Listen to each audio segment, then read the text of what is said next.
ሻሎም ሻሎም ሻሎም ቤተሰብ እግዚአብሔር አምላኽ ሰላም ጸጋ ምሕረት ናይ ክርስቶስ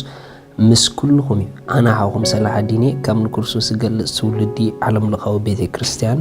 ስቶክሆልም ስዊድን እዚ ናይ መዓልቲ ቃል ድብል ንኮንጎ ድፍኖ ቃልና እዩ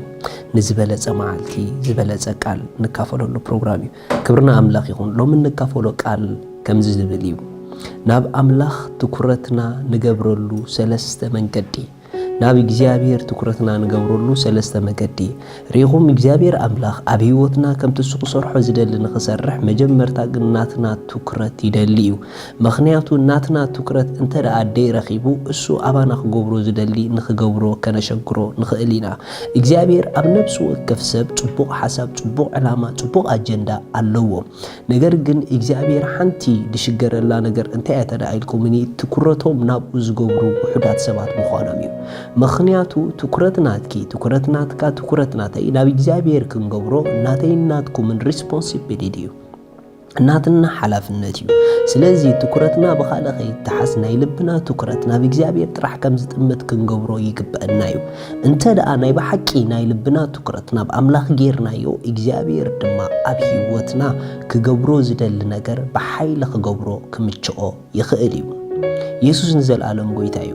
ኣዝየን ዓበይቲ ሰለስተ ነጥቢ ብሓይሊ ናትና ትኩረት ናብ ኣምላኽ እንገብረለን መንገዲ ኣለዋ እዘን ሰለስተ እዚአን ኣብ ህይወትና እንተዳ ዘየለዋ ኮይነን ንርእስና ክንፍትሽ ይግበአና እዩ ምኽንያቱ ብሓቂ ትኩረቶም ናብ ኣምላኽ ዝገበሩ ሰባት በዘን ሰለስተ ነጥቢኦም ናብ እግዚአብሔር ብሓይሊ ትኩረቶም ዝገብሩ ኢየሱስ ጎይታ እዩ ቀዳማይ ናብ እግዚአብሔር ትኩረትና ንገብረሉ መንገዲ ንቃሉ ጊዜ ብምሃብ እዩ ንቃሉ ጊዜ መሃብ መጽሓፍ ቅዱስ ክዛረብ ከሎ ምሳሌ 4 ከምዚ ይብል ካብ ጥቕሲ 20 ወደየ ናብ ቃላተይ ኣቐልብ እዝንኻ ናብ ዘረባይ ኣድንን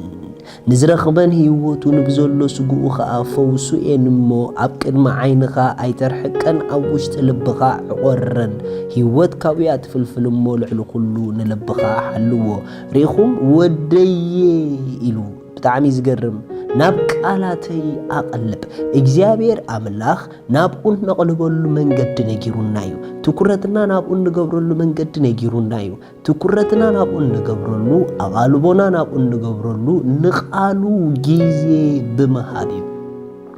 ሓደ ነገር ክትሓስቡለኩም እግዚአብሔር ቃል እዩ ቃሉ ድማ ኣምላኽ ባዕሊ እዩ ቃል በመጀመርታ ነበረ እቲ ቃል ድማ በአምላኽ ነበረ እቲ ቃል ድማ ኣምላኽ ነበረ ይድብል ወንጌል ዮሐንስ ምዕራፍ 1:1 ስለዚ ኣሕዋት እንተዳ ናይ እግዚአብሔር ቃል ዝኸውን ጊዜ ዘይብልና ንእግዚአብሔር ዝኸውን ጊዜ የብልናን ማለት እዩ እንተዳ ንእግዚአብሔር ዝኸውን ጊዜ ዘይብልና ድማ በአምላኽ ህይወትና ክትስራሕ ኣይትኽእልን እያ ምኽንያቱ ጊዜ ከይሃብካዮ እሱ ድማ ከምቲ ክገብረካ ዝደሊ ክገብረካ ኣይክእልን እዩ ሓደ ነገር እትዕወተሉ እቲ ነገር ጊዜ ምዝህበካ እዩ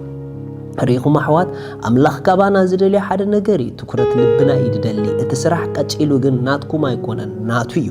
እሱ ከመይ ገይሩ ንህይወትና ከም ዘማዕረገን ከም ዘጸበቃን ይፈልጥ እዩ ጥራሕ ስናይ ልብና ትኩረት ይርከቦ ስለዚ ኩሉ ጊዜ ብውልቅናን በቤተ ክርስቲያን ደረጃን በትምህርቲ ደረጃን ንቃል ኣምላኽ ጊዜ ክንህብ ይግበአና እዩ ቃል ኣምላኽ እግዚአብሔር እትሱ ዝደልዮ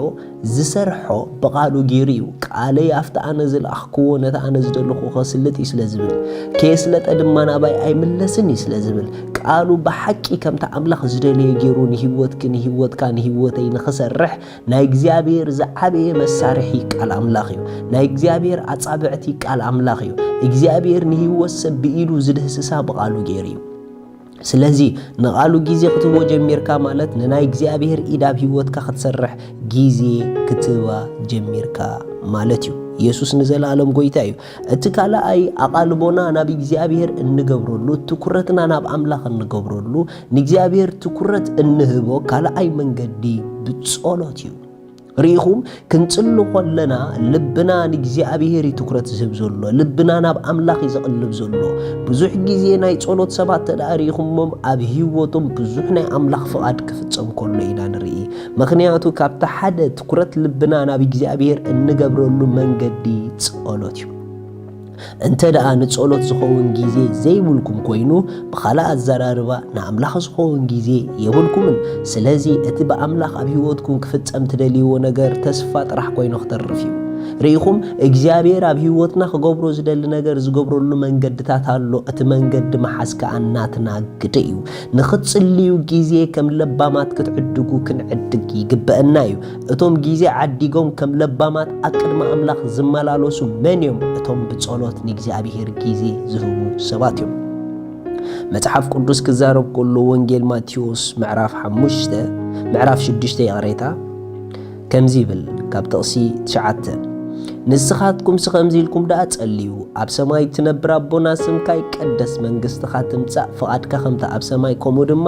ኣብ ምድሪ ይኹን ኣስተውዒልኩም ሓዝሕዋት ጸሎት ማለት ምስ እግዚአብሔር ኣቦ ምዝራብ ኢሉ ባዕሉ ነግረና ኣሎ ቀጺሉ ግን ፍቓድካ ከምታ ኣብ ሰማይ ከምኡ ድማ ኣብ ምድሪ ብኻልእ ኣዘራርባ ህይወትና ኩሉ ግዜ ኣብ ናይ እግዚአብሔር ፍቓድ ክትመላለስ ትደሊ እንድሕር ኮንኩም ፍቓዱ ኣብ ህይወትና ስፍራ ዝሕዘሉ ኣፍ ደገ መንገዲ ጸሎት ይበሃል ናይ ጸሎት ሰባት ነናይ ኣምላኽ ፍቓድ ንህይወቶም ክገዝኣ ማዕጾ ዝኸፍቱ ሰባት እዮም ደይጽልዩ ሰባት ድማ ነናይ እግዚአብሔር ፍቓድ ኣብ ህይወቶም ንኸይሰርሕ ደዓጹ ሰባት እዮም ስለዚ ንጸሎት ግዜ ሃቡ ኢየሱስ ክርስቶስ ድሕሪ ጸሎቱ እቲ ስሊኡ ዝተጻሕፈ ጽሑፍ ኣብ ኢሳይያስ 61 ኣብ ህይወቱ ተፈጺሙ ስሊኽ ዝተጻሕፈ ስሊኻ ዝተጻሕፈ ኣብ ህይወትካ ኣካል ክለብስ ናይ ጸሎት ሰብኩን እቲ ሳልሳይ ናይ መጨረሻ ንእግዚአብሔር ኣቓልቦና እንህበሉ ንእግዚአብሔር ትኩረት እንገብረሉ መገዲ ድማ ብሕብረት ቤተ ክርስቲያን ምኻድ እዩ ሪኢኹም ናብ ሕብረት ቤተ ክርስቲያን ክትከዱ ከለኹም ኖርማል ነገር ከይመስለኩም ከምቲ ገለገለ ሰባት ንሕብረት ቤተ ክርስቲያን ደቃሉሉ ከምኦም ከይንኸውን ክንጥንቀቕ ኣለና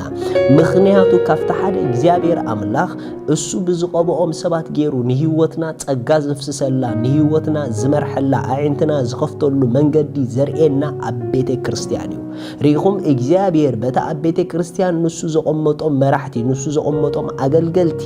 ንህይወትና ናፍቲ ክትበጽሖ ዘለዋ ንኽትበጽሕ በትብኦም ዝሓልፍ ጸጋ ህይወትና ትቃነያ እንተ ደኣ ንቤተ ክርስቲያን ሸለል ንብል ኮይና ነቲ በኦም እግዚአብሔር ኣብ ህይወትና ክገብሮ ዝመደበ ሸለል ንብሎ ኣለና በኦም ክገብሮ ዝመደበ ከዓ በኦም ጥራሕ ዝገብሮ ኣብ ገዛይ ኮይነ ክረኽቦ ኣይሰርሕን እዩ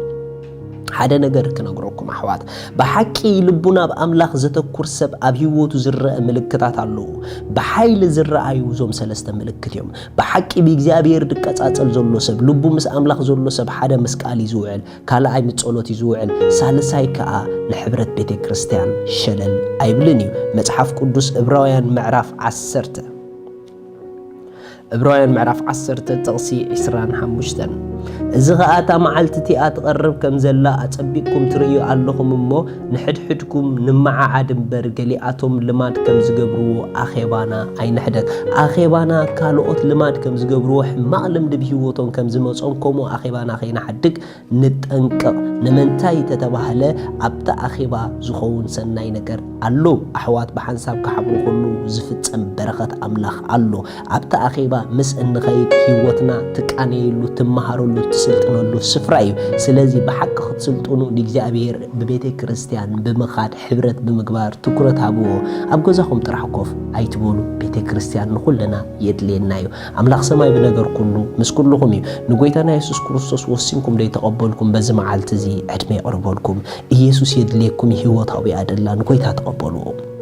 እቶም ዛ ህይወት እዚ ኣትደልዩ ሰባት ዛ ጸሎት ምሳይ ጸልዩ እግዚአብሔር ኣቦ ስለ ወድኻ ኢየሱስ ክርስቶስ የመስክነካ ኣለኹ የኣምን ኣለኹ ኢየሱስ ክርስቶስ ስለ ኃጢአተይ ከም ተሰቕለ ዕዳ ኃጢአተይ ከም ዝኸፈሎ ብሳልሰይቲ መዓልቲ ስለይ ከም ዝሞተን ብሳልሰይቲ መዓልቲ ድማ ከም ዝተንስአን የኣምን ኣለኹ ካብዛ ሰዓት ብኢየሱስ ክርስቶስ ብምእማነይ ሓድሽ ፍጥረት ኮይነ ኣለኹ መንፈስ ቅዱስ ብእምነት ይቕበለካ ኣለኹ አሜን እዚኣ ድጸለኹም እንኳ ሓጎሰኩም በዚ ብታሕቲ ዘሎ ስምኩም ጽሓፉልና ክንጽልየልኩም እንደገና ድማ ደድልየኩም ትምህርትኻ ከነዳልወልኩም ኢና ሻሎም